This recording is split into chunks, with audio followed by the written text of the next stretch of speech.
So Cochlear did deliver in line results as we expected, coming in the top line of their guidance range, putting up a solid 30% uplift in net profit, and expected momentum to continue into fiscal 17. They did flag impact growth in the 10 to 20% range. That was also in line with expectations. So you should be asking yourself, why did this stock whipsaw back and forth? It was down roughly 7%, then went flat, closed to roughly 3% down.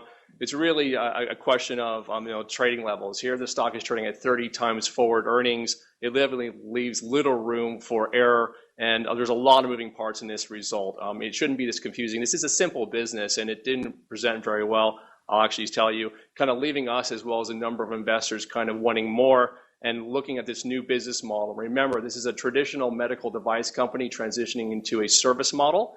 We're looking to see if that new model is gaining traction, and we're seriously questioning in that. So we did maintain our hold. But just briefly, I'd run through just quickly some bull and bear points.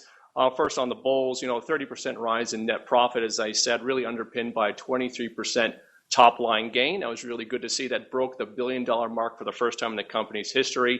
The really operating income came in up at 27%, really showing some nice leverage in that model, which is good to see. Sales in the Americas and APAC region, this is about 2/3 of this company's overall business, was growing in the double digits with margin expansion. Cochlear sales, which is 23% of this total business, grew at 21%. That was a good print.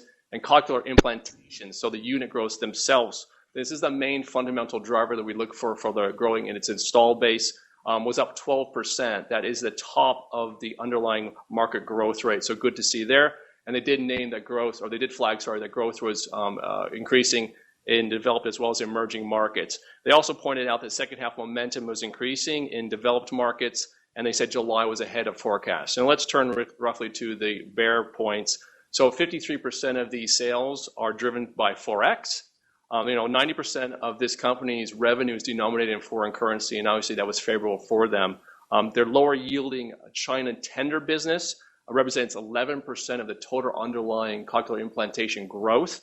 That's the highest level I've ever seen. So combined, the China tender business and Forex contributed to 2/3 of the total sales of this year. We have cochlear implantation growth in the second half, if I split it out by the halves, was shockingly poor. It only came up at 4.5%. That's the lowest in 2 years, and a 7.1% point sequential decline. So definitely something you do not want to see. Momentum is slowing in this business.